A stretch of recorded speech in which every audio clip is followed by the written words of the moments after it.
नमस्कार दोस्तों, आप सबको पता है कि तेजस लड़ाकू विमान भारत बनाता है और भारत उस पर बहुत गर्व करता है क्योंकि भारत की स्पेशलिटी बन चुकी है तेजस विमान को और ज़्यादा शानदार पावरफुल बनाना। परंतु खास बात यह है कि जो तेजस विमान बनते हैं उसके इंजन्स होते हैं वो अमेरिका से आते हैं।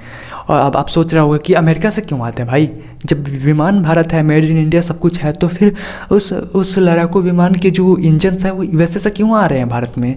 क्योंकि भारत के पास वो टेक्नोलॉजी नहीं है जिसके थ्रू वो इतने पावरफुल और इतने अच्छे खासे इंजन्स बना सके, और इस वजह से हमें बाय करना पड़ता है वहाँ से इंजन्स को। और जो यूएसए है वहाँ की कंपनी है जो इस इंजन को बनाती है, जो तेजस फाइटर जेट में लगते हैं, तो वो टेक्नोलॉजी भी शेयर नहीं करना चाहती, क्योंकि अगर उसने टेक्नोलॉजी शेयर किया तो उन्हें ये डर है कि भारत के पास टेक्नोलॉजी आ गई तो वो अनलिमिटेड फाइटर जेट्स बनाएगा, सेल करेगा और वो राजा बन जाएगा। तो वो अपनी टेक्नोलॉजी सेल नहीं करते हैं, परंतु उन्होंने ये फैसला किया है कि वो 80% जो है टेक्नोलॉजी अपनी शेयर करेंगे, ताकि जो नॉर्मल टास्क हैं वो भारत में ही इंजन्स को तैयार किया जा सके, और 20% जो वो शेयर नहीं करना चाहते हैं उसके लिए हमें वहाँ से उनसे बाय करना पड़े टेक्नोलॉजी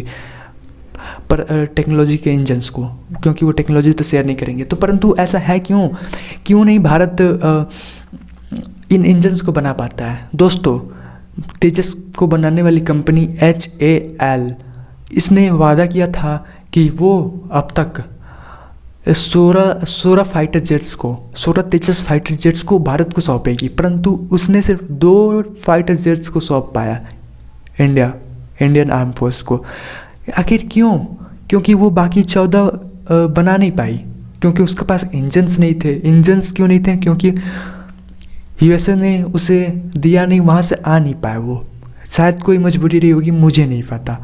परंतु आप सोचो कि अगर कोई भी बिजनेसमैन है जो भारत में है और इंजन्स बनाता है, वो किसी भी प्रकार की इंजन्स बनाता होगा, कोई भी ऐसी कंपनी हो, तो उसके पास ये मौका है कि वो इन लड़ाकू विमानों के इंजन्स पे काम करना शुरू कर सके, नई टेक्नोलॉजी बनाना शुरू कर सके।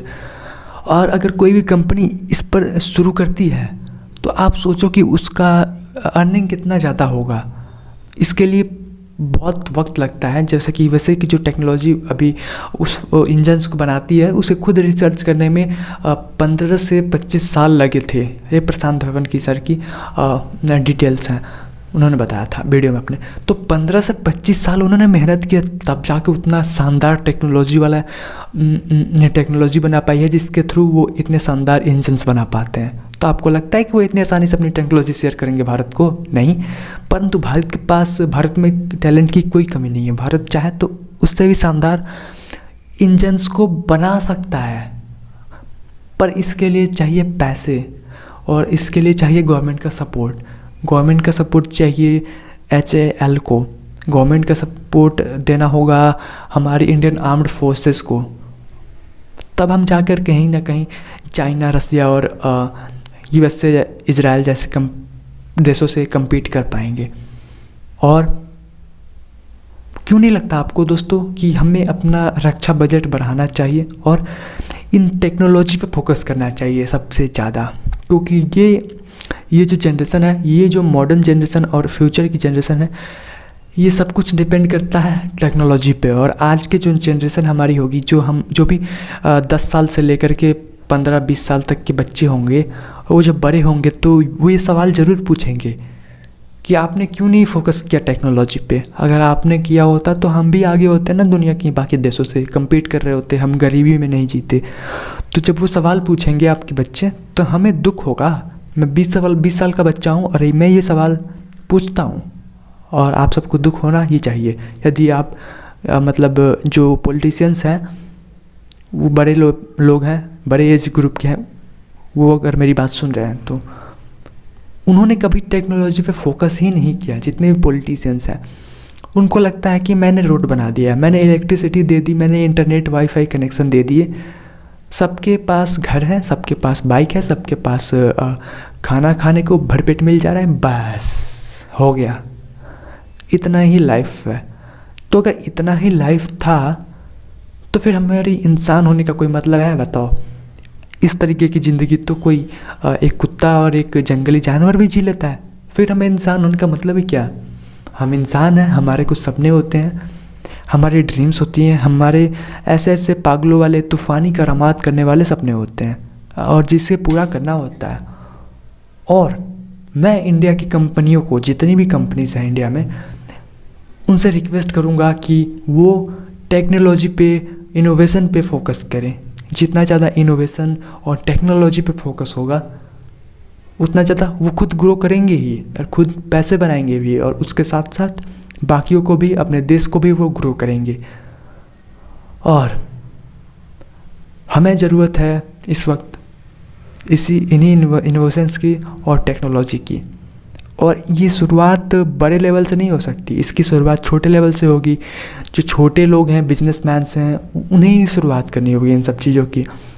और कोई, आपने देखा होगा कि कोई एक शुरू करता है तो बाकी जो भी भीड़ होती है, उसका जो भी ग्रुप होता है, फ्रेंड सर्कल होता है, उसको मोटिवेट करने के बजाय टांग पकड़ के खींचने लगते हैं। वो बिल्कुल केंकरों वाली कहानी हो गई, जहाँ पर एक केंकरा बाहर निकलना चाहता है बाल्टी से, बाकी केंकरे खींच रहे हैं उसे पकड़ के।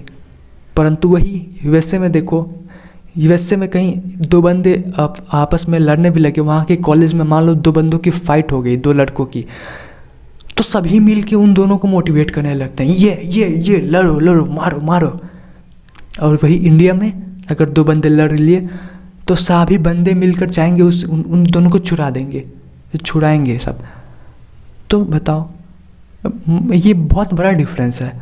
मैंने ये नहीं कहता कि छुड़ाना नहीं चाहिए, और वहाँ पे जो लोग कहते हैं कि और बढ़ावा देते हैं, क्योंकि उन्हें पता है कि वो जान से नहीं मरने वाला है, और इतनी फाइट, इतना उसे झेलना ही चाहिए, तभी वो स्ट्रॉन्ग बनेगा। और ये कारण है, कहीं ना कहीं ये आपको नेगेटिव लग सकता है, नेगेटिव वे में लग सकता है, परंतु ये एक पॉजिटिव वे है। तो मैं ये कह रहा हूँ कि भारत के कॉलेज में अगर कोई बंदे दो लड़ाई कर रहे हैं तो उन्हें छुड़ाना नहीं चाहिए, उन्हें लड़ते रहने देना चाहिए। नहीं, अगर आप फैकल्टी हैं तो आपको छुड़ा देना चाहिए, परंतु आप उनके दोस्त हैं तो भी आपको उनकी सपोर्ट करना चाहिए। यदि आप उनके कुछ नहीं लगते हैं तो बीच में पढ़ने का कोई भी मतलब नहीं है, उनको लड़ने दिया जाए ताकि वो अपना सबक खुद सीख सकें। क्योंकि अपना वो खुद सबक सीखेंगे तो वो खुद ग्रो करेंगे, नेक्स्ट टाइम और अच्छे से वो प्रिपेयर रहेंगे, या तो फाइट करने का या फ्लाइट करने का, जिसके लिए भी हो। ठीक ऐसे ही अगर कोई यूएसए में कोई नया इनोवेशन करता है, यूरोप में इनोवेशन करता है, तो उसे बाकी उसके दोस्त, फ्रेंड सर्कल सब उसकी रेस्पेक्ट करते हैं और चाहते हैं कि वो और आगे बढ़ते जाए। परंतु इंडिया में,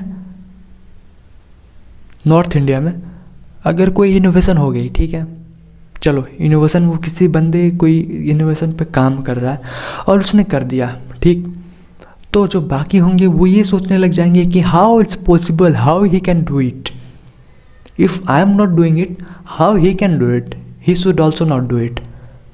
और फिर वो उसके पैर पकड़ के खींचने लगेंगे।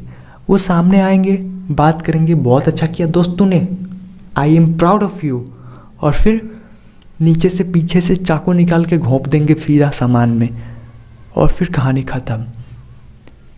तो वो ये नहीं सोचेंगे कि इसके सहारे मैं कैसे ग्रो कर सकता हूँ, ये ग्रो करेगा तो इसके पैर पकड़ते हुए मैं भी ग्रो कर जाऊँगा, ऊपर ये मुझे खींच लेगा। तो ये सोचने के बजाय ये उसको ही खुद नीचे गिराने की सोचने लगे। माफ़ करिए क्योंकि मैं इसकी बात कर रहा हूँ उन नेगेटिव सोचने वालों की, क्योंकि उन्होंने काफ़ी, उनकी वजह से ही देश अभी तक पीछे था। और ये लोग वो हैं जो बहुत एंटी रिलीजियस होते हैं, एंटी रिलीजियस कट्टर, और दूसरे लोग वो होते हैं जो एंटी पॉलिटिक्स होते हैं, जो बहुत ज़्यादा पॉलिटिक्स में इन्वॉल्व होते हैं। उनको दुनिया की कोई मतलब नहीं है, दूसरे इंसानों की ओपिनियंस की कोई पड़ी नहीं है, उनके राइट्स की कोई नहीं पड़ी है। वो सामने से बोल देंगे आई लव यू, पीछे से मारेंगे चाकू घोप घोप। तो क्या ये सच में भारत को ग्रो कर सकते हैं? नहीं। इसके लिए ज़रूरी है हम सब खुद प्रयास करें और इस छोटा सा करें, अपने फैमिली लेवल पे, अपने कॉलेज लेवल पे, अपने जॉब लेवल पे, अपने बिजनेस लेवल पे। कैसे? अपने आप को हेल्दी रख के, अपने समाज को हेल्दी रख के, एक दूसरे को सपोर्ट दे करके, ये छोटी छोटी चीज़ों से हम ग्रो करेंगे।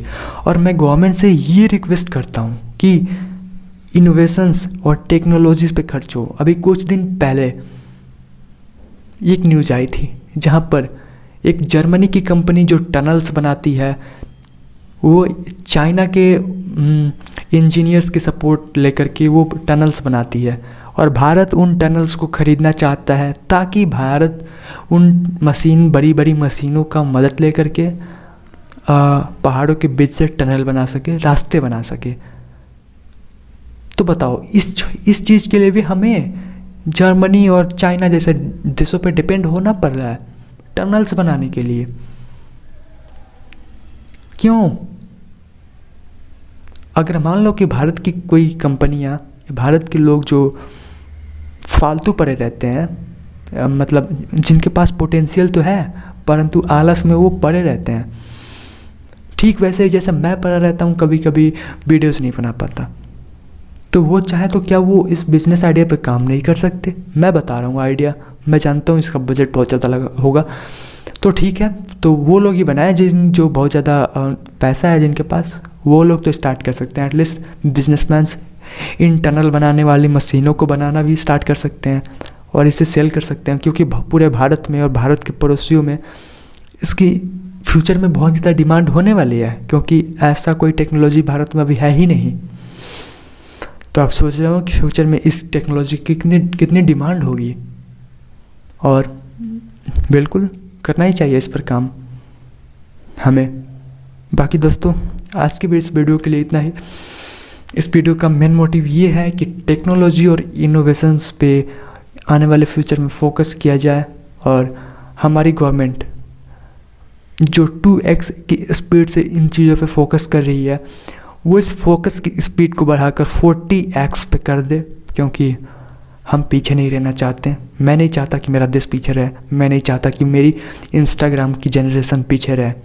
मैं चाहता हूँ कि ये सब एक नया भारत बना पाए, एक ऐसा हैप्पी जहाँ पर हमें कुछ भी खाने से पहले ये ना सोचना पड़े कि हमें इसके इतने पैसे देने पड़ेंगे। ठीक है दोस्तों, thank you so much. Subscribe करिए चैनल को और एक कमेंट ज़रूर कीजिएगा। जय हिंद, जय भारत।